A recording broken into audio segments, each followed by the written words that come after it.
빌립보 교회는 바울이 굳이 편지를 써서라도 뭔가를 권면해야 할 정도로 어려움에 처해 있었습니다.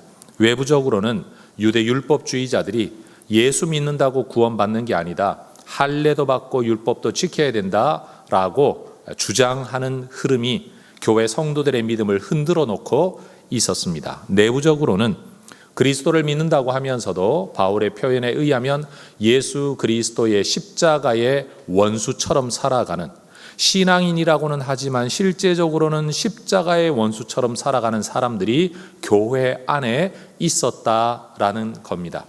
여러분, 교회라고 불리워지는 공동체 온전하기가 쉽지 않습니다. 우리 혜성교회도 한쪽으로는 외부에서 다가오는 어떤 공격들, 또 한쪽으로는 우리 안에 있는 연약함 때문에 늘 하나님의 말씀 앞에 엎드려 기도하는 공동체, 우리가 잘났다, 의롭다라고 주장하는 것이 아니라 항상 말씀 앞에 엎드려 온전한 교회가 되기를 힘쓰는 공동체가 되어야 할 줄로 믿습니다. 그런데 빌립보 교회가 가지고 있었던 문제 중에 가장 심각하고 실제적이고 현실적인 문제는 성도들 사이에 나타나고 있었던 분열이었습니다. 사실 바울은 이 빌립보 교회에 편지를 써 보내는 1장부터 모든 장에 이 염려를 은연중에 깔고 있습니다. 1장은 이렇게 말하죠. 27절, 너희가 한 마음으로 서서 한 뜻으로 복음의 신앙을 위하여 협력하는 것을 보고 싶다. 그런 이야기를 듣고 싶다. 한 마음, 한 뜻, 협력. 여러분, 1장에서 이 정도 구절만 이야기했을 때는 그냥 하는 말이겠거니 우리가 생각할 수가 있습니다. 그런데 2장 2절은 말하죠. 마음을 같이하여 같은 사랑을 가지고 뜻을 합하며 한 마음을 품어라. 오늘 말하고 있는 4장의 내용과 같은 표현이 나옵니다. 한 마음을 품어라. 어떻게 품어야 되냐? 2장 3절, 아무 일에든지 다툼이나 허용으로 하지 말고 오직 겸손한 마음으로 각각 자기보다 남을 낮게 여기는, 그 겸손함으로 서로를 품어 안는, 나보다 남을 낮게 여기는 마음의 태도, 삶의 태도가 필요하다라고 권면합니다. 그리고 3장으로 넘어오면 17절에 형제들아 너희는 함께 나를 본받으라 라고 말합니다. 너희끼리 경쟁하지 말고, 너희끼리 싸우지 말고, 내가 기준이다, 네가 기준이다, 내가 옳다, 네가 옳다 하지 말고 너희들 모두가 그냥 나를 본받으면 좋겠다. 나는 예수 따라 예수 닮아갈 테니 그런 나를 너희가 함께 본받으면 좋겠다. 바울은 누구 한 사람 편들어주지 않습니다. 누구 한 사람 옳다라고 말하지 않습니다. 죄인인 우리 모두가 한 방향 바라보고 살아야 된다라고 말을 하는 겁니다. 여러분, 많은 사람들이 모인 곳에서 생각의 차이가 존재하는 것은 너무나도 당연한 일입니다. 이것은 교회라고 예외가 아니죠. 바울은 흔히 무슨 독재를 하는 것처럼 어떤 일에 대해서든지 하나의 견해, 하나의 입장, 하나의 생각을 가져야 된다라고 말하지 않습니다. 여러분, 교회는 획일주의를 주장하는 것이 아닙니다. 대신 바울은 오늘 본문에서 각 사람마다 서로 다른 생각이 있다고 하더라도 삶의 방향성은 하나여야 된다. 이 이야기를 우리에게 들려주고 있는 겁니다. 한번 따라 하십시다. 생각의 차이가 있더라도 삶의 방향성은 같아야 합니다. 그러면 우리 모두가 추구해야 될, 누구에게나 적용되어지고 실천되어야 할 삶의 방향성은 무엇인가? 오늘 본문의 4가지 정도의 주제를 바울이 언급을 하죠. 여러분, 빌립보 교회에는 아주 유력한 여성 성도들이 2사람이 있었던 모양입니다. 유오디아와 순두계라는 사람입니다. 이들은 참으로 복음에 헌신된 사람이었는데 어떤 이유에서였는지 2사람의 의견 차이가 갈등이 되어 버렸어요. 그냥 어쩌다가 한번 갈등이 있다가 없어지는 게 아니라 저 멀리 감옥에 갇혀 있는 바울에게까지 그 이야기가 들릴 정도로 심각했고 시간도 오래 걸렸어요. 그리고 잘 해결되기를 기도하며 기다리고 있었지만 이 문제가 좀처럼 수그러들 기미가 보이지를 않는 겁니다. 그래서 바울은 굳이 에바브로디도라는 사람 편에 이 편지를 써서 2사람의 이름을 직접 거명해 가면서까지 여기에 무슨 권면을 해야 되겠다라는 절박함을 느낄 만큼 이 여인들의 갈등은 심상치가 않았습니다. 2절 말씀 함께 읽어 보겠습니다. 2절입니다. 내가 유오디아를 권하고 순두개를 권하노니 주 안에서 같은 마음을 품으라. 따라 하십시다. 주 안에서 같은 마음을 품으라. 여러분, 누구나 어떤 상황이나 일에 맞닥뜨리면 자신의 입장에 근거해 먼저 생각하게 되죠. 그리고 자기가 살아왔던 경험에 근거해 현상을 추론하고 해석합니다. 그렇게 만들어진 자기 견해에 따라서 그 다음에 어떤 주장을 펼치는 것이 사람들의 기본적인 삶의 방식입니다. 그러나 처음에는 그런 차이가 있다고 할지라도 시간이 흐르면 입장, 견해, 생각, 주장이 다르다고 할지라도 같은 목적을 가지고 함께 일하는 사람들이라면 서로의 입장을 조율하고 생각을 맞추어가 함께 동역할 수 있도록 여러분 성숙해 나가야 할 텐데, 어떤 이유에서였는지 이 두 여성은 이 문제를 해결하고 있지를 못했다라는 겁니다. 여러분, 주 안에서라는 말은 주님을 위해서라는 말입니다. 목적입니다. 그리고 같은 마음을 품으라라는 것은 같은 것을 생각해라, 같은 기준 아래에 생각하라라는 말입니다. 한쪽으로는 목적, 한쪽으로는 방법입니다. 주님을 위해 생각하고 그리고 주님의 말씀의 기준 아래서 무슨 생각을 하고 판단을 하라라는 겁니다. 물론 이 일이 말처럼 그렇게 쉬운 일은 아닙니다. 여러분, 성인이 되어 일정한 나이가 될 때까지 싱글로 자기 인생을 꿈꾸며 자기 생각을 견고히 하며 잘 살아왔던 사람들이 결혼을 하고 나서 어떤 판단을 내릴 때는 나 혼자만 생각하고 판단하면 안 되죠. 배우자를 고려해서 어떤 판단을 내려야 합니다. 여러분, 결혼을 한다고 해서 당장 이 일이 쉽게 저절로 이루어지는 건 아닙니다. 심지어 결혼을 하고 수십 년이 지나도 여전히 상대방을 배려하지 못하고 자기 입장에서만 생각하고 판단하고 말하고 행동을 해서 배우자에게 상처를 끼치는 사람들이 남이 아니라 우리 자신이지요. 여러분, 결혼을 해서 살아갈 때도 내가 결혼을 했다, 시간이 오랫동안 길어졌다고 할지라도 이런 일이 능숙하게 저절로 쉽게 일어나는 건 아닙니다. 잘 생각을 해서 훈련하고 의도적으로 노력을 해야만 이런 삶이 가능한 거죠. 여러분, 우리는 예수 밖에 있을 때에 내 꿈과 내 욕망을 따라 내가 내 인생의 주인이다, 아무도 나를 돕는 자 없다, 남을 짓밟고서라도 내 꿈을 펼쳐야 된다, 우리 늘 그렇게 생각을 하고 판단했던 사람들입니다. 그러다 보니까 예수를 믿고 나서도 교회 안에 들어와 하나의 공동체가 되고 나서도 우리는 의도적으로 생각하지 않으면 자꾸만 자기중심적인 생각을 하게 된다라는 겁니다.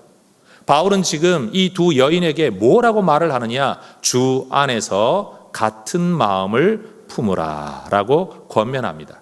네가 좀 더 잘했고 네가 좀 더 못했다, 네가 누구에게 사과해라, 이런 말 하고 있지 않습니다. 바울은 누구를 편들어주지 않습니다. 잘잘못을 판단하는 재판관이 되어서 너는 6이고 너는 4다 이런 말을 하고 있는 게 아닙니다. 너희들 모두가 하나님 나라의 일꾼이라고 할지라도 우리가 기억해야 된다. 좀 더 잘하고 좀 더 못했다는 것이 교회의 기준이 되어서는 안 된다. 우리 모두가 잘하는 사람은 잘하는 대로, 못하는 사람 못하는 대로 사실은 서로가 죄인이라는 것을 인정하고 아무리 지금은 내가 맞다고 할지라도 그런 갈등을 일으키고 해결하지 못하고 오랜 시간을 보내어 왔다면 좀 잘했던 사람도 못난 건 마찬가지다. 우리 모두가 예수 안에 같은 마음을 품어야 된다라고 바울이 지금 권면을 하고 있다라는 겁니다. 성도 여러분, 우리 모두가 주 안에서 같은 마음을 품는 하나님의 사람들이 될 수 있기를 원합니다. 예수를 믿는다는 건 뭐냐 하면 예수 믿기 이전에는 내가 주인이에요. 예수를 믿고 나면 예수님이 주인이십니다라고 고백하는 겁니다. 옛날에는 내가 기준입니다. 내가 전부입니다. 내 생각이 옳습니다. 나는 의롭습니다. 나는 피해자입니다. 라고 생각했던 사람들이 예수를 믿고 나면 내가 죄인입니다. 나 때문에 예수님이 죽으셨습니다. 내 죄성이 나를 사로잡아 내가 주변의 모든 문제를 일으키는 주범입니다. 사실은 이런 생각을 하는 사람들이 예수 믿는 사람들이라는 말입니다. 여러분, 우리는 나를 기준 삼고 다른 사람을 내게로 이끄는 자들이 아니라 우리가 어느 자리에 있든지 그 자리에서부터 예수님을 기준이라고 고백하고 인정하고 선포하고 우리 모두가 예수를 향해 나아가자, 날 따라와라가 아니라 예수께로 나아가자라고 말하는 사람들이 진짜 예수쟁이들이라는 말입니다. 여러분, 그래서 바울은 이 빌립보 교회 성도들에게 분명 이 유오디아와 순두계라는 사람이 갈등을 일으키고 문제가 있는 것 사실임에도 불구하고 빌립보 교회 성도들에게 뭐라고 권면을 하느냐? 3절을 한번 보십시오. 또 참으로 나와 멍에를 같이 한 너에게 구하노니 복음에 나와 함께 힘쓰던 저 여인들을 도와라. 따라하십시다. 저 여인들을 도와라. 이 여인들이 누구입니까? 해결하지 못하는 문제를 가지고 있는 유오디아와 순두계. 발음이 힘들어서 제가 유권사님, 순권사님이라고 부르겠습니다. 요즘 교회 같으면 아마 두 분의 여전도 회장쯤 되는 권사님들이었을 겁니다. 유력한 헌신자들이죠. 이 사람들이 어떤 사람인가 한번 보십시오. 그들은 복음에 나와 함께 힘쓰던 사람들이다. 또한 클레멘트와 그 외 나의 동역자들도 도와라. 그 이름들이 생명책에 있다. 바울은 지금 유오디아와 순두계의 이름이 생명책에 있다라고 확실하게 말합니다. 예수 안 믿는 사람이 아니라는 겁니다. 십자가의 원수가 아니라는 겁니다. 그럼에도 불구하고 인간의 죄성 때문에 극복하지 못하고 성숙하지 못한 모습 때문에 이런 문제가 일어나고 있다라는 겁니다. 여러분, 교회 바깥에 계실 때는 교회 다니는 사람이 왜 저래? 이런 말씀 한두 번쯤 해 보셨죠. 그런데 지금 이 순간 누군가가 여러분에게 교회 다니는 사람이 왜 그래? 그러면 아이고 죄송합니다 이렇게 대답하십니까? 아니면 나 교회 다닌 지 얼마 안 됐어, 난 집사도 아니야, 난 장로도 아니야, 여러분 그렇게 말씀하십니까? 교회 밖에 있는 사람들은요, 교회 다닌 게 하루가 되었든 한 달이 되었든 10년이 되었든 직분이 뭐가 되었든 그냥 교회 다니는 사람으로만 봅니다. 그런데 이 교회 안에 들어와 보면 여러분, 성경을 좀 아는 사람, 모르는 사람, 예수 제대로 믿는 사람, 제대로 못 믿는 사람, 훈련 받은 사람, 안 받은 사람, 헌신된 사람, 헌신되지 않은 사람, 생각이 좀 삐딱한 사람, 올바른 사람, 별의별 사람들이 교회 안에 다 앉아 있다라는 거죠. 그러니 교회 다니는 사람이라는 한마디 말로 우리 모두를 하나로 보기에는 우리 안에도 천차만별의 사람들이 존재하고 있다라는 겁니다. 그런데도 바울이 뭐라고 말을 하느냐? 그런 연약한 사람들을 서로 도우라는 겁니다. 여러분, 한 마음을 품는다라는 것, 그것은 우리가 기준이 아니다, 우리가 평가자가 아니다라는 의미를 가지고 있습니다. 자, 다시 한번 따라하십시다. 주 안에서 같은 마음을 품으라. 전 우리 혜성교회 성도들이 우리 모두가 여러분 한 방향을 보고 나아가는 동역자다.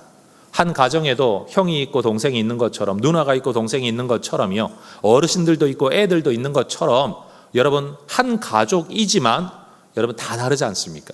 교회 안에도 생각의 차이, 관심의 차이, 여러분 경험의 차이, 아니면 인식과 주장의 차이가 얼마나 많은지 모릅니다. 바울은 우리에게 정치, 사상, 배경, 인종, 심지어 성경을 보면 종이나 자유자나 헬라인이나 유대인이나 그런 것들로 너희들이 함께 모인 사람들이 아니다. 예수 때문에 함께 모여 예수 따라가는 사람들이다. 여러분, 우리 혜성교회는 그런 것에 휘둘리지 아니하고 자기가 선 자리에서 자기 입장을 지키더라도 오직 예수, 그 안에서 같은 마음을 품고 우리는 형제다, 자매다, 동역자다라고 말할 수 있는 교회가 되기를 주의 이름으로 축원합니다.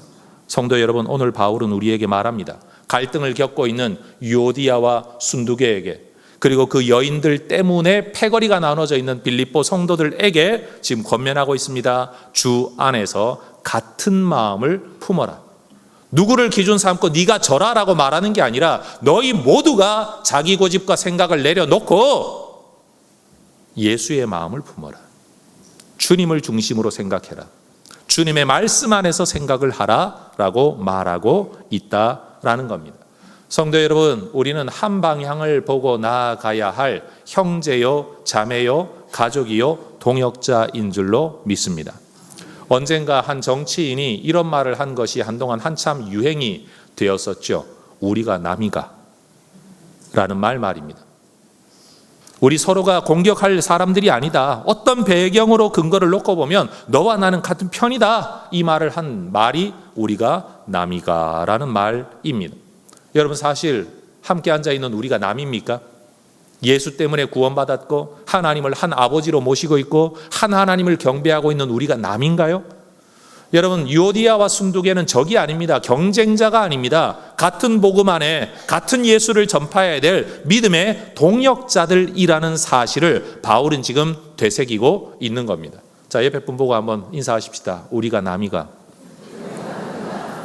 여러분, 우리는 절대 남이 아닙니다. 여러분, 우리는 같은 근거로 구원받아 같은 천국에 가야 하고요, 이 땅에서도 한 교회를 섬기게 된 하나님의 자녀들인 겁니다. 여러분, 때때로 둘이 마주 앉아 막 싸우다가 야, 이 사람과 내가 왜 싸워야 되지? 사실 이 사람은 나 평생 같이 가야 될 사람인데, 아니 이 사람이 사실은 내 편인데 내가 왜 이런 거 가지고 싸워야 되나, 이런 생각이 들 때가 있지 않습니까? 여러분, 사소한 차이를 놓고 이야기하기 시작하면요, 함께 살붙이고 사는 부부도 원수가 될 수 있습니다. 그런데 우리는 함께 살기로 서약한 부부다, 이 전제에서부터 시작하면 웬만한 차이는요 굳이 해결하지 않아도 덮고 살아도 전혀 지장이 없는 일들이 얼마나 많은지 모릅니다. 여러분, 우리 혜성교회가 오직 예수 안에 한 마음 품고 살아가는 교회가 될 수 있기를 주의 이름으로 축원합니다. 바울의 두 번째 권면은 빌립보서에서 자주 등장하는 기쁨에 관한 내용입니다. 4절 5절 같이 한번 읽어보겠습니다.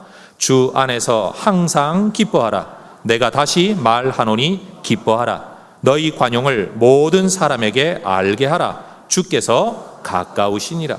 바울은 두 번이나 기뻐하라 라고 권면합니다. 다시 말하노니 기뻐하라, 굉장히 강조하고 있죠. 그러면 여러분, 이 기쁨은 어떤 기쁨일까요?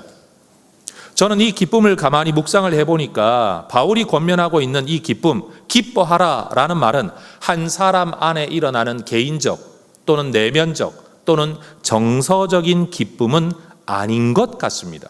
왜냐하면 이어지는 5절에 보면 어느 한 사람이 기뻐하는 것 때문에 누군가가 관용을 알게 된다라고 한다면, 여러분, 나 혼자 좋은 일이 있어 기뻐하고, 나 혼자 어떤 일을 성취해서 기뻐하고, 나 혼자 어떤 좋은 상황을 상상하면서 기뻐하는 것이 다른 사람에게 무슨 관용을 보여줄 수 있겠습니까? 그러니까 이 기쁨은요, 개인의 기쁨이 아닌 거예요. 나 혼자만 누리는 기쁨이 아닌 거죠. 오히려 나의 기쁨이 남에게는 관용으로 받아들여질 수 있는 기쁨, 다시 말하면 이 기쁨은 관계성의 기쁨이라는 겁니다. 여러분, 정서적 기쁨이라는 것은 감정이 요동칠 때마다 오락가락합니다. 그런 기쁨 영원하지 않습니다. 이 일을 이루고 성취해서 얻는 기쁨도요, 오래가지 않습니다. 인간은 원래부터 관계적 존재로 창조되었습니다. 삼위일체 하나님, 관계성 속에 존재하시는 우리 하나님께서 인간을 그냥 만드시는 것도 아니고 하나님의 형상을 따라 만드셔서 하나님과 관계를 맺게 하셨습니다. 그리고 남자와 여자로 만드셔서 인간의 관계를 또한 맺게 하셨습니다. 하나님이라면 또 다른 사람을 창조할 수도 있었는데 그런 방식으로 인류를 번성시키지 아니하시고 남자와 여자의 관계성 속에서 생명이 태어나게 하셔서 이 땅에 존재하는 모든 인간은 다 관계성 안에서 존재하도록 만드셨습니다. 더군다나 하나님이 만드신 자연 만물 피조 세계 안에서 여러분, 한쪽으로는 정복하고 가꾸고 한쪽으로는 거기에서 식물을 제공받으면서 관계를 맺고 살아가게 하셨다라는 겁니다. 자, 따라하십시다. 사람은 만들어질 때부터 관계성의 존재입니다. 이건 성경이 말하고 있는 인간의 본질입니다. 우리가 하나님의 은혜를 알고 그 사랑을 깨닫고 하나님의 존재를 고백하고 하나님과의 관계 안에 거리낌이 없이 주님 앞에 나아갈 때 우리는 하나님을 기뻐한다라고 말할 수 있습니다. 마찬가지로 우리가 서로의 연약함을, 특성을 인정하고 있는 그대로를 인정하고 품어주고 받아줄 때 우리는 서로를 기뻐할 수 있습니다. 여러분, 관용이라는 것은 내가 옳다고 여기는 어떤 기준, 내가 실천하고 살아가는 어떤 방식으로 다른 사람을 정죄하지 않는 것이 관용입니다. 내가 원하는 기준으로 상대방을 뜯어 고치려고 하거나 상대방의 자리를 옮겨 놓으려고 하지 않는 것이 관용입니다. 나와는 다른 생각을 가지고 있더라도 있는 그 자리를 인정해 주는 것, 그게 관용입니다. 사실 하나님께서 우리에게 베풀어 주신, 우리 기독교 용어로 하면 은혜와 사랑을 다른 단어로 표현하면 관용이라고 말할 수 있습니다. 하나님은 죄인인 우리를 버리지 않으셨습니다. 오히려 우리를 사랑하셨습니다. 구원하기를 원하셨습니다. 그래서 오히려 하나님의 아들의 생명을 내어주시고 우리를 받아주셨습니다. 네가 고치면 받아줄 게가 아니라 여러분, 우리를 위해 먼저 내어주셨습니다. 우리를 구원하시기 위해 베풀어 주신, 그리고 구원하신 이후에도 우리를 붙들어 주시는 하나님의 은혜와 사랑이 바로 관용입니다. 여러분, 속 좁은 우리가 하나님이라면, 여러분, 우리를 위해 아들까지 죽였는데도 불구하고 그 예수 때문에 구원받았다고 하면서도 이 모양 이 꼴로 살아가고 있는 우리가 하나님이라면 여러분은 용납하시겠습니까? 다시 말할게요. 여러분이 하나님이라면 여러분처럼 살아가는 사람을 용납하시겠습니까? 여러분, 한 번 용서해 줬습니까? 두 번 용서해 줬습니까? 야, 참아도 분수가 있지. 야, 봐줘도 분수가 있지. 여러분, 우리가 그런 존재 아닙니까? 그런데 오늘도 예배하는 자로 살아갈 수 있다는 게 뭐냐? 바로 하나님의 관용이지요. 왜 이런 일이 일어납니까? 하나님이 우리를 기뻐하시기 때문에, 하나님이 우리를 받아주시기 때문에 이런 일이 가능하다라는 겁니다. 만약 우리가 예수님께서, 하나님께서 우리에게 베풀어 주신 은혜, 사랑, 이 관용을 우리가 깊이 감사하면서 다른 사람에게 조금이라도 나눌 수 있다면, 보여줄 수 있다면, 여러분, 그 사람은 우리에게서 관용을 알게 된다라는 거죠. 어떨 때? 내가 그 사람을 기뻐할 때. 사실 있는 그대로의 우리 자신을 그냥 아무 조건 없이 인간적으로 좋아해 주는 어떤 사람을 싫어하는 사람이 누가 있겠습니까? 이렇게 하면 좋아할 게가 아니라 그냥 좋다고 달려드는 어느 존재. 저도 여러분, 교회에서 생활을 하다가 보니까 여러분, 그냥 목사님 좋아요 하고 그냥 달려오는 사람들이 그렇게 고맙고 힘이 되더라고요. 여러분, 만나기만 하면 싫은 티를 내고, 만나기만 하면 뭔가를 요구하고, 여러분, 기회만 닿으면 흠을 잡으려고 달려드는 사람을 기뻐하고 좋아할 사람이 누가 있겠습니까? 사실 며칠 전에도 교회 마당인지 어쨌든 카페인지 7살 먹은 여자아이 하나가, 이름은 밝히지 않겠습니다. 7살 먹은 여자아이 하나가 여러분, 멀리서 저를 보고는 막 달려오는 거예요. 그러고는 저한테 탁 안기는 거예요. 그러면서 이렇게 말하는 거예요. 목사님, 저는 목사님이 참 좋아요. 목사님, 기도하러 교회 자주 올게요. 와, 막 데려다 키우고 싶더라고요. 여러분, 그 순간에 느끼는 그 기쁨, 그 만족감, 내가 어느 존재에게 해준 게 뭐가 있다고. 여러분, 사탕 하나 사준 것도 없는 나에게 목사님이 좋아요. 제가 설교를 해줬습니까? 뭘 했습니까? 유치부에 아무것도 안 했는데, 여러분, 그렇게 다가오는 아이를 볼 때, 사실 지난 며칠간의 부흥회 강사로 오셨던 목사님께서도 연세라고 하기에는 젊으신데 벌써 8살 된 손주를 둔 할아버지이세요. 개인적으로 식사를 하는 자리에서 우리 목사님께서 이 할아버지 목회론을 말씀하시더라고요. 할아버지 목회론, 저는 이걸 여러분들로부터 들었는데요. 내용은 이거예요. 옛날에는, 더 젊을 때는 교회를 바른 데로 끌고 가고 성도들의 변화를 기대하면서 말씀을 붙들고 막 주여 외치면서 어떻게든 머리를 꺾어서라도 어디가 끌고 가려고 목회를 해왔는데, 할아버지가 되고 나서부터 아무 조건 없이 어느 한 존재가 그냥 무조건 사랑스러워지고, 이 아이가 똥을 싸든 뭘 하든 머리채를 쥐어 뜯든 수염을 뜯든 말든 그냥 사랑스러운 이 모습을 보면서 내가 목회를 잘못해왔구나, 이런 생각을 하시게 되었다라는 거예요. 저는 이 목사님만이 아니라 여러 목사님들로부터 할아버지가 되고 나서야 목회가 뭔지를 알아간다는 이야기를 많이 들었거든요. 그런 면에서 저도 아직 목회하고 있는 게 아닌 거예요. 빨리 할아버지가 되는 것 외에는 저도 길이 없을 것 같아요. 그런데 여러분, 이런 생각 끝에 저는 이런 생각도 또 한번 해 보았습니다. 그럼 만약 우리가 그렇게 할아버지가 손주들을 보는 눈과 관점이 다르다면 우리가 자녀들을 키울 때요, 아버지로 보는 게 아니라 어머니로 보는 게 아니라 할아버지와 할머니의 마음으로 만약 우리 자녀들을 양육한다면 지금 우리 가정의 분위기가 이 모양 이 꼴일까요? 내가 너 다 잘 되라고 하는 말이지 하고 사랑의 모든 말들에 대하여 아이들은 사랑을 느끼지 못하죠. 오히려 부모님과 관계가 점점 멀어지죠. 나는 사랑인데 그런데 자녀는 사랑으로 받지를 않습니다. 그런데 할머니들은요, 할아버지들은요, 참 버릇없이 키우는 것 같아요. 무조건적인 용납인 것 같아요. 그런데 오히려 아이들은 사랑을 느껴요. 여러분, 우리가 부부간에 좋지 않은 관계를 가지게 될 때가 언제입니까? 우리는 이렇게 말하죠. 내가 뭐 많은 걸 요구하는 것도 아니야. 그 한두 개도 못 해줘 라고 말하는, 뭔가 좀 변하기를 기대하는, 그런데 변하지 않는 그 모습 때문에 우리는 얼마나 많이 다툽니까? 사실 결혼이라는 게 그렇잖아요. 나와 다른 것 때문에 처음에는 매력을 느꼈다가 결혼하고 나면 나와 다른 것 때문에 지지고 볶고 싸우는 게, 여러분, 그게 결혼이지 않습니까? 가정입니다. 만약 우리가 그런 할아버지와 할머니와 같은 손주를 바라보는 눈으로 우리의 배우자를 볼 수 있다면 우리 가정의 부부관계는 어떻게 될까요? 바울은 지금 우리에게 말합니다. 기뻐하라. 내가 다시 말하노니 기뻐하라.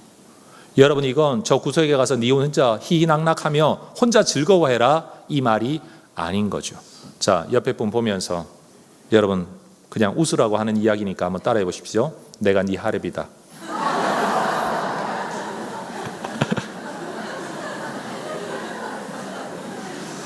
여러분, 앞으로 우리 성도들이 서로가 서로를 볼 때 할아버지, 할머니 같은 눈으로 한번 봐보시기를 주의 이름으로 축원합니다. 여러분, 주일학교 교사들은 한다 만다, 성격이 좋다 나쁘다, 지각한다 만다 이런 걸로 맨날 싸우지만 사실은 목사 입장에서, 성도들 입장에서 보면 주일학교 아이들을 위해서 헌신하고 봉사하는 젊은 청년들을 보면 아이고 저것들 연애도 하기도 바쁠 텐데, 아니면 공부하기도 바쁠 테네, 직장 다니기도 바쁠 텐데, 주중에 내내 직장 생활하고 주말에 좀 쉬어야 될 텐데 그 시간을 내어 그런 봉사를 하는 애들을 보면 그냥 이쁘죠. 그렇죠, 여러분? 여러분, 하나님의 백성들이 유 권사님과 순 권사님 같은, 이유는 알 수는 없지만 왜 마음을 하나로 만들지 못했는지는 알 수 없지만 서로가 서로를 볼 때 함께 있어 힘이 된다. 나 혼자 짐져야 되는데 나누어지니 얼마나 좋은가. 여러분, 이런 생각을 한다면 이분들의 관계가 좋아지지 않겠습니까? 사실 저는 지금까지 교역자 생활하면서 2번의 개척교회 경험이 있습니다. 개척교회를 섬겼던 건 원래는 개척하고 싶은 마음이 제 안에서도 컸었기 때문이기도 한데, 개척교회를 섬길 때마다 저는 참 힘들었습니다. 사례를 일단 제때 받아본 적이 한 번도 없고요. 사람 없고 예산 없고 시설 없고 돕는 부교역자가 하나도 없으니까 여러분, 이거 뭐 하고 싶은 일은 많아도 할 수 있는 게 하나도 없는 겁니다. 그런데 여러분, 이런 해성교회 같은 데를 목회하면서 이 많은 성도들과 많은 돕는 교역자들과 우리 장로님들의 지지를 받으며 일을 하는 건 지금은 그 옛날 개척교회 때를 생각하면요, 저는 너무 지금 행복한 거죠. 너무너무 감사할 뿐이죠. 근데 여러분 한번 상상해 보십시오. 여러분이 어느 교회를 섬기고 있는데 개척교회입니다. 목사님이 앞에 설교하는데 여러분 혼자 지금 설교를 듣고 있다라고 한번 가정해 봅시다. 야, 이거 참 도망가자니 목사님 불쌍해서 도망은 못 가겠고, 뭘 좀 하자니 나 혼자 할 수 있는 힘은 제한되어 있고, 교회를 보면 다 필요한 것밖에 없는데 내가 다 짐을 질 수도 없고 이럴 수도 없고 저럴 수도 없는 곳에 만약 여러분 누군가가 한 사람, 두 사람, 세 사람 들어오면 여러분 그 사람들 쫓아내시겠습니까? 얼마나 고맙겠어요. 하고 싶었던 일, 해야 될 일들을 나누어 짐질 수 있는 누군가가 있다는 게 얼마나 감사한 일입니까? 사실은 먹을 게 없으면 작은 것도 감사하는데 요즘 먹을 게 넘쳐나니까 골라 먹잖아요. 제가 볼 때 교회 안에 분쟁이 일어나는 건요, 배가 불러 그래요. 교인이 배가 부르고 예산이 배가 부르고 할 수 있는 일이 배가 불러서 그런 일이 일어나는 것 아닌가, 이런 생각을 감히 해봅니다. 성도 여러분, 옆에 있는 동역자들을 귀히 여기시기를 주의 이름으로 축원합니다. 성가대 여러분, 그래도 소리 잘 못 내는 몇 사람이라도 옆에 있으니까 잠깐 힘들면 쉬어서 소리 안 내고 넘어갈 수 있지, 여러분이 혼자 그 파트를 책임진다고 한번 생각해 보세요. 끝날 때까지 여러분 얼마나 힘드시겠어요. 자, 옆에 분 서로 인사하십시다. 당신이 있어서 참 고맙습니다.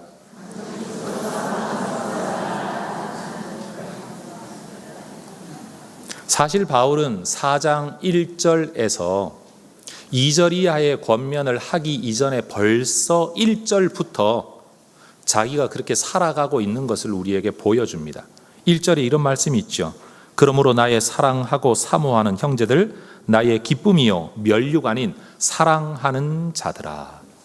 여러분, 바울은 한 절 안에서 사랑한다, 사모한다, 사랑한다 몇 번이나 반복합니다. 그리고 형제라고 말합니다. 네가 나의 기쁨이다라고 말합니다. 네가 나의 면류관이라고 말을 하고 있다라는 겁니다. 누가요? 빌립보 교회 성도들이요.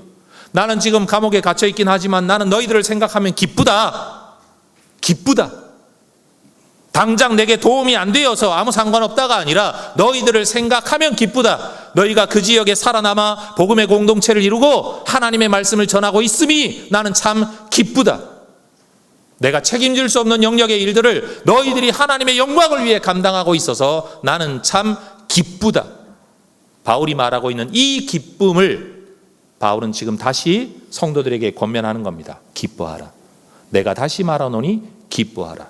그러니 여러분, 이 기쁨은 좋은 일이 생겨 내가 혼자 기뻐하는 것이 아닌 거죠. 관계성의 기쁨, 서로를 기뻐함, 서로를 용납함, 서로를 관용하는 것 말입니다. 여러분, 가족 생활의 키는 이거인 것 같아요. 서로를 기뻐하는 것. 뭐 이래라 저래라 다 필요 없고요. 그냥 아내가 남편을, 남편이 아내를, 부모가 자녀를, 자녀가 부모를 기뻐하면 사실은 그 다음에 많은 문제들은 저절로 해결되어질 줄로 믿습니다. 기뻐하라 그러면 뭐 기뻐할 건덕지가 있어야 기뻐하죠. 그런데 한번 생각해 보십시오. 여러분의 자녀들이 어느 날 길 나갔다가 교통사고 당해서 세상을 떠났다라고 한번 생각해 보십시오. 여러분은 울고 불고 통곡하며 후회하고 땅을 칠 겁니다. 여러분, 배우자가 속을 썩인다고 하더라도 갑자기 여러분 질병에 걸리고 사고를 당해 세상을 떠났다라고 한번 가정해 보십시오. 여러분, 두고 평생 사는 동안에 그 사람이 있었으면 아마 그렇게 될 겁니다.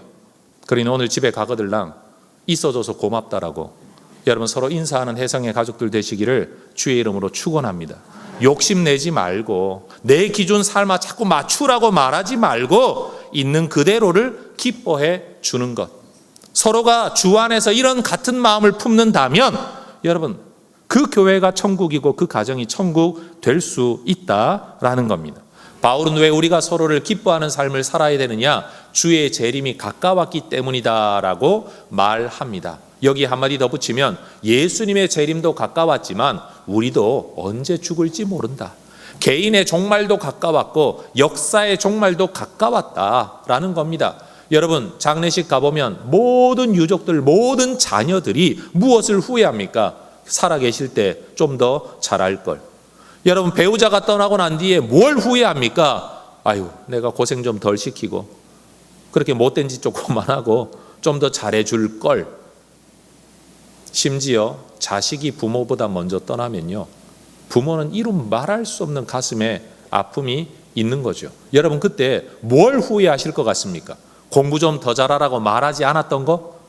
청소 좀 더 잘하라고 다그치지 않았던 거? 여러분, 그거 후회하실 것 같으십니까? 그게 아니라는 거죠.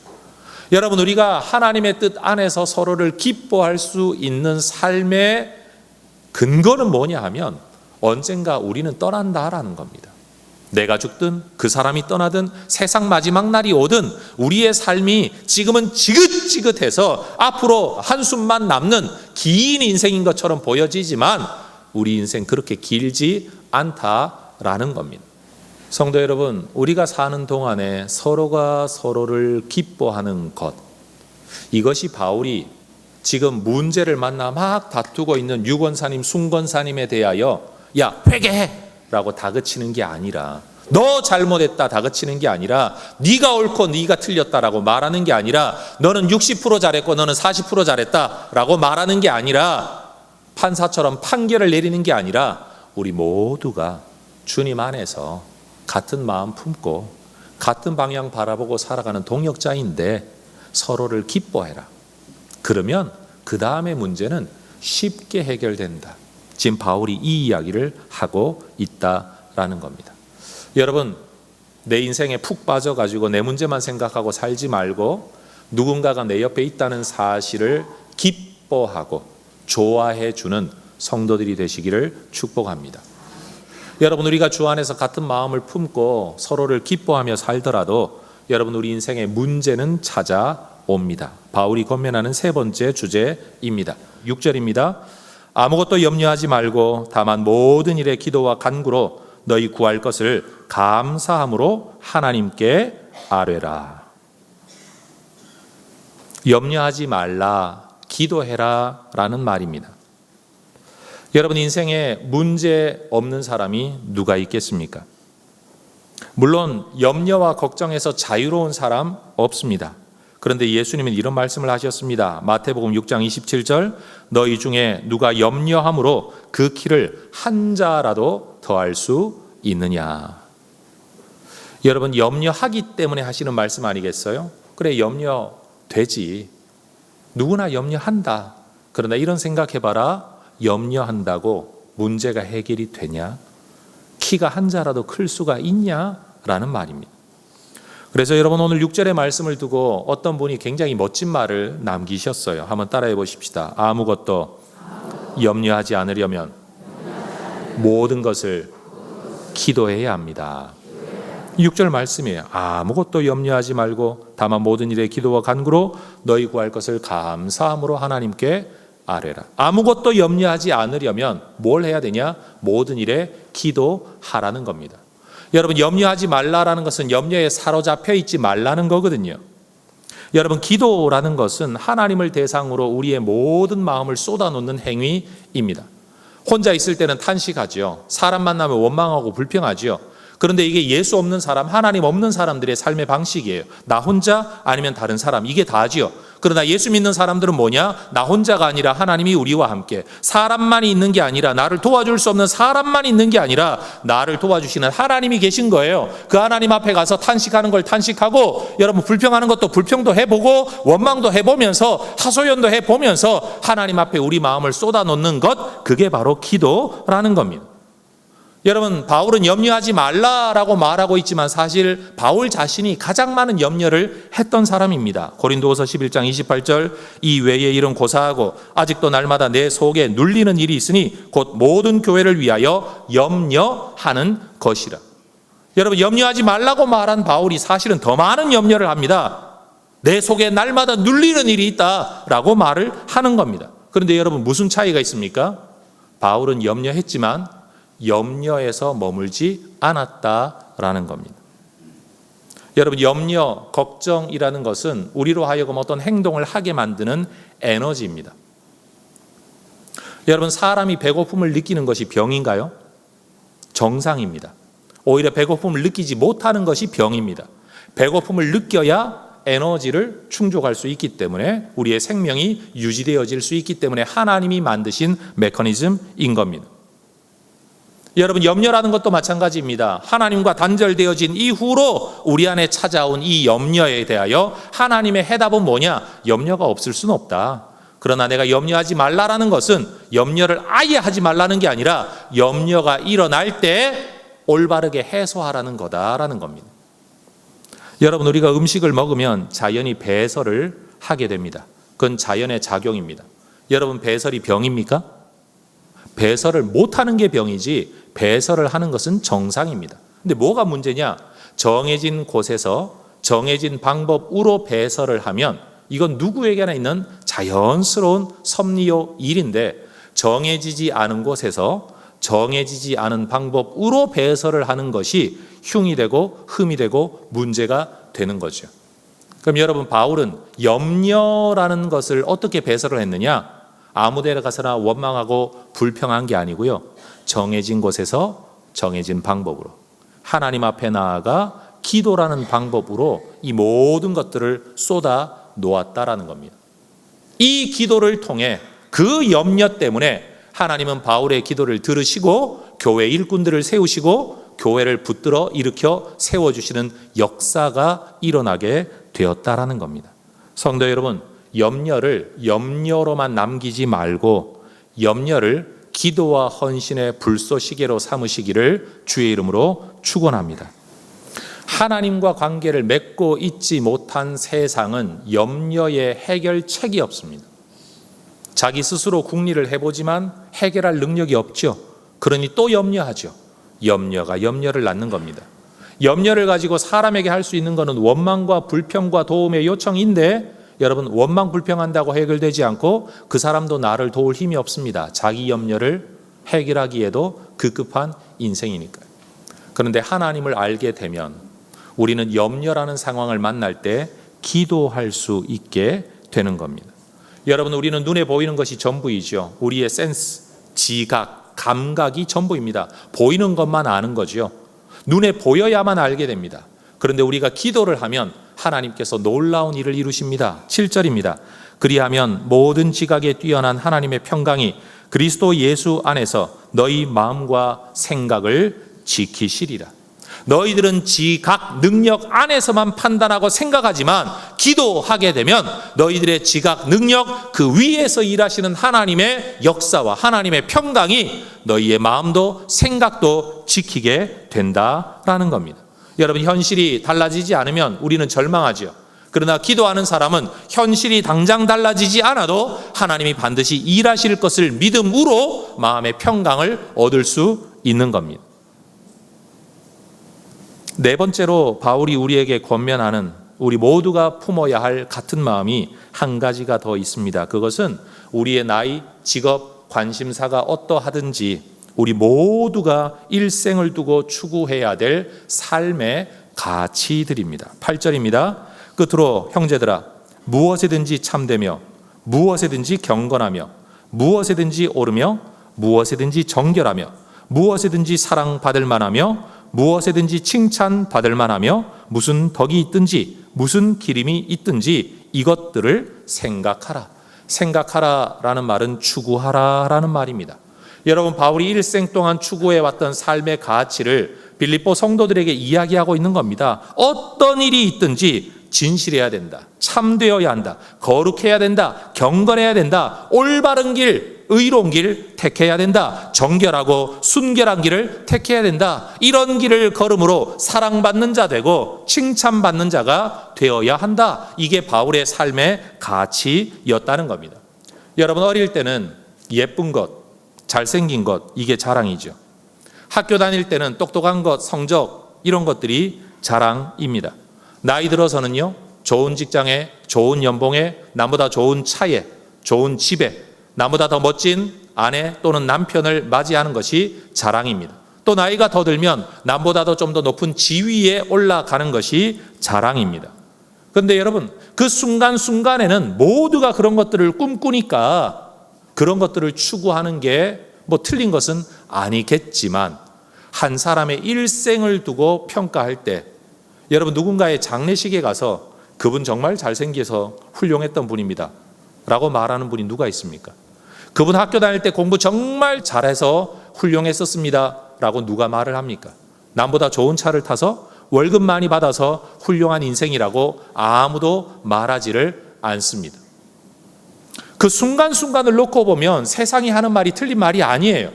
그런데 한 사람의 일생을 놓고 볼 때는 그 사람이 품고 살았던 삶의 가치, 그것을 얼마나 일관성 있게, 모범되게, 정말 아름다운 인간성을, 인격을 실현하며 살았는가 하는 것을 두고 우리는 한 사람을 평가하게 된다라는 겁니다.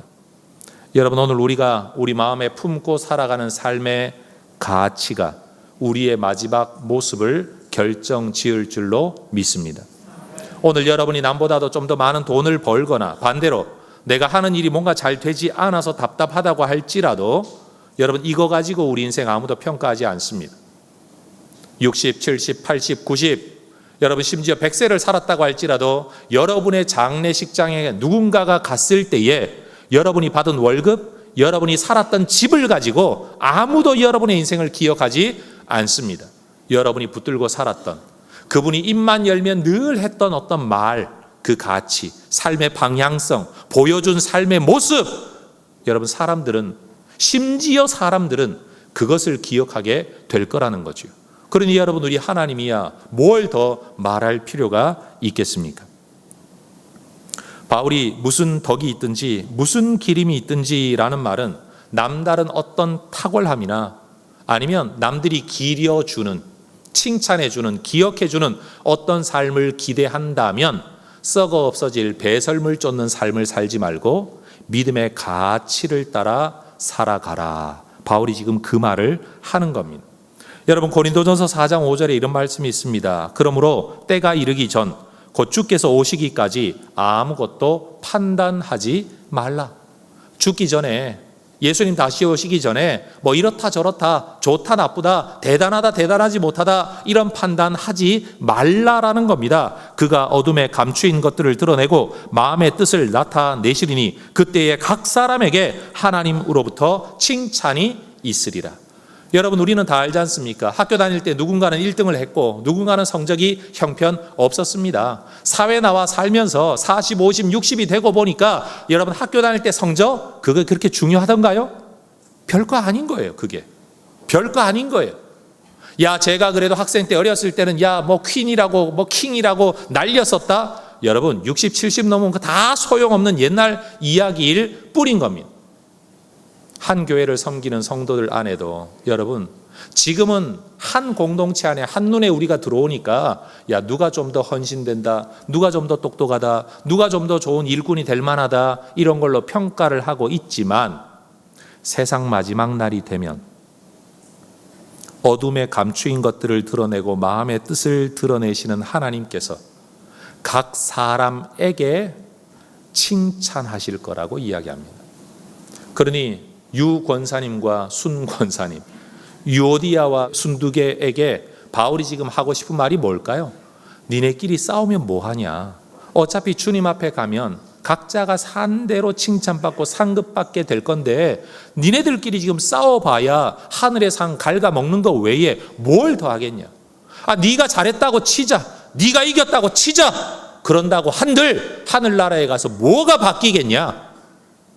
성도 여러분, 우리는 눈앞의 인생을 보면서 살기에 세상의 지각을 가지고 살기에 내 눈에 보이는 게 전부인 것 같지만 여러분 우리 하나님이 우리를 보고 계시고 우리의 삶에 합당한 상을 주실 줄로 믿습니다. 이 마음을 품고 살라라는 겁니다. 이 마음을 품고 살아라. 그러니 여러분 우리 모두가 다른 사람을 바라볼 때 여러분 같은 마음, 기뻐하는 마음, 문제가 생기면 하나님께 나아가 기도하는 마음, 그리고 오늘 이 본문이 말하는 것처럼 우리가 추구해야 될 너와 나를 이기고 지는 관계가 아니라 우리 모두가 추구해야 될 가치를 따라 살아가면 되는 거지 평가하고 판단하며 살아갈 이유가 없다. 바울이 들려주고 있지요. 그래서 9절은 말합니다. 너희는 내게 배우고 받고 듣고 본 바를 행하라. 그리하면 평강의 하나님이 너희와 함께 계시리라. 바울이 보여주었던, 바울로부터 배웠던 여러분 이 모습들을 뒤따라 오라고 바울이 지금 권면하고 있습니다. 우리 예수 믿는 사람들 중에도 예수 믿으면서도 여전히 세상의 욕망과 가치와 성공을 추구하면서 그저 하나님의 은혜와 능력을 힘입어 그걸 이루려고 하는 사람들이 있어요. 그런데 이런 사람들은 예수 믿는 시간이 아무리 길어져도 그 인격 안에 예수 닮은 성품이 형성이 되지를 않아요. 전 우리 혜성교회가 있는 그대로 그냥 누구한테 위장하지 않아도 속이지 않아도 꾸미지 않아도 그냥 일상의 모습 속에서 예수의 인격이 묻어나는 교회, 그런 것들을 느낄 수 있는 교회가 되면 참 좋겠습니다. 성도 여러분, 꾸미는 아름다움과 예의는요 잠깐입니다. 그러나 사람에게서 묻어나는 교양은 평생 가는 것 아니겠습니까? 우리 혜성교회 성도들이 정말로 주와 같은 마음, 주 안에서 한 마음 같은 마음 품고 우리 모두가 이 길을 걸어갈 수 있기를 소망합니다. 성도 여러분, 우리 서로를 기뻐하십시다. 우리 서로를 귀히 여기십시다. 그리고 여러분, 문제가 있고 염려거리가 있으면 나도 기도하지만 함께 기도하십시다. 그러면 주께서 평강의 하나님이 하나님의 평강으로 우리를 붙들어 주신다고 약속하고 계십니다. 그리고 세상의 성공, 내가 이기고 네가 져야 되는 이런 것들 추구하지 말고 삶의 신앙의 그 아름다운 가치들, 거룩함, 경건함, 올바른 것, 진실한 것, 하나님 앞에 칭찬받을 만한 것, 사랑받을 만한 것, 이런 것들 추구하고 살아라. 저는 실천적으로 이렇게 말하고 싶어요. 여러분이 무슨 결정을 내리고 무슨 말을 하고 무슨 행동을 하려고 할 때 하다못해, 이건 하다못해입니다. 하다못해 야, 우리 정명호 목사님이 이런 거 하면 좋아할까? 이 생각이라도 한번 해보고 여러분 결정을 내려보십시오. 여러분, 우리가 이런 생각의 훈련들 속에서 우리의 인격과 삶이 훨씬 더 하나님 기뻐하시는 모습으로 여러분 나아갈 수 있지 않겠습니까? 주 안에 같은 마음을 품으라. 기도하겠습니다.